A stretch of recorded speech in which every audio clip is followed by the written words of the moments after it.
QR's got no one to blame except themselves. Paul Pluta is the whistleblower behind documents which revealed the extent of the driver shortage. It's the executives at QR who should be ashamed of themselves. They should get out of their Statesman, get out of their 5 Series BMW and take the train. Since the data was collected, the Queensland rail saga has claimed a Transport Minister and a CEO. Now a new minister says she's determined to fix it. We know that this is not going to be fixed overnight. It's not going to be fixed in a couple of months. Max Futcher, 7 News.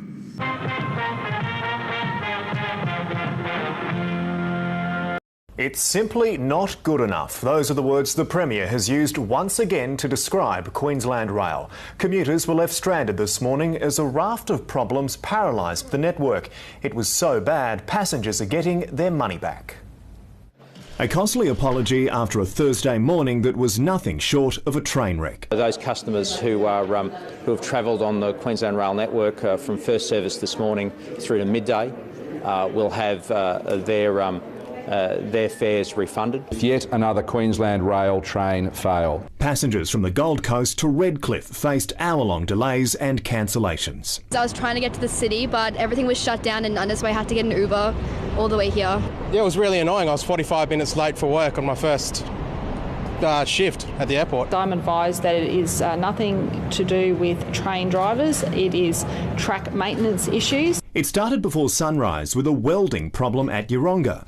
A train breakdown between Currabee and Trinder Park then compounded the headache before storm damage caused signalling failures at South Brisbane and Dutton Park. Now these are very rare events for our network. The Premier is furious commuters weren't told what was happening. They should have been more forthcoming with their explanation to commuters this morning, and frankly, it's not good enough. An increasingly common criticism from the Premier. This was her in October. It's not good enough. It's simply not good enough. Queensland Rail and Stirling Hinchliffe are taking commuters for mugs, and commuters are paying the price for a government that just can't get it right. Then there was this bizarre tweet. A laughing emoticon posted around lunchtime on the official Queensland Rail account. It's under investigation. All the issues that occurred this morning have been fully remediated and the network is performing as we'd expect. Meaning hopefully a smooth ride home.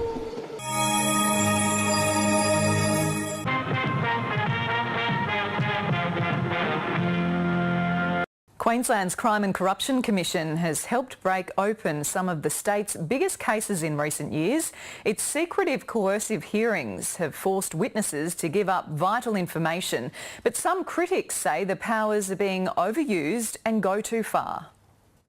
This is one of Queensland's most secretive rooms. Those called to testify in the so-called Star Chamber have no right to silence. If they refuse to cooperate or lie, they can be jailed. They're a very powerful tool we use, but we take very seriously the use of them, and we have to convince ourselves that there is a proper basis to use the powers. Evidence from CCC hearings helped convict 2 men over the McCulkin murders, a crime that had been unsolved since the 70s. In the Tiali Palmer case, the CCC trapped her foster family in a lie.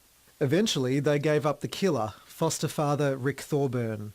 But while there's widespread support for the Star Chamber's use in major investigations, there's also concern the right to silence is being taken away in low-level cases. There has to be some balance, a balance between police powers, CCC powers on the one hand and civil liberties on the other. Over a decade, the number of investigative hearings have quadrupled to more than 340 a year. In 2017, Brisbane YouTuber Paul Pluta leaked top-secret documents detailing problems with Queensland Rail timetables and trains. Newgen is a huge up. It's understood he was summoned to the Star Chamber and forced to reveal his source. He's since been charged with allegedly revealing he was called to face a hearing. It'd be different if you were talking about a terrorist incident, but this was talking about problems within Queensland Rail that needed in the public interest to be disclosed. People who have access to confidential information are under an obligation of trust not to disclose that without very good reason. If there's, for instance, a belief that they want to blow the whistle, as it were, they should come to us confidentially. The CCC doesn't release transcripts or recordings of its coercive hearings. In many cases, even telling someone you've been summoned to testify can be an offence.